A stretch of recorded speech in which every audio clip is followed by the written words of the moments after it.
Hello guys, magandang araw po. May isi-share lamang po ako sa inyo tungkol sa nangyari sa akin kahapon.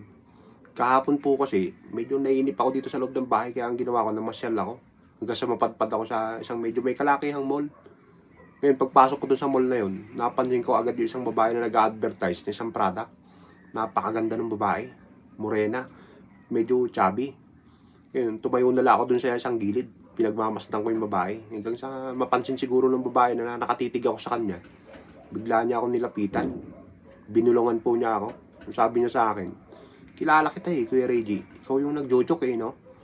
Ako po yun, ma'am. Kung gusto mo, sasama ako sa'yo, one night stand. Kaya lang, i-advertise mo sa mga vlog mo yung product namin. Payag ka ba? Sabi sa akin ng babae. Siyempre, hindi po ako pumayag. Akala naman ng babae, matutokso niya ako.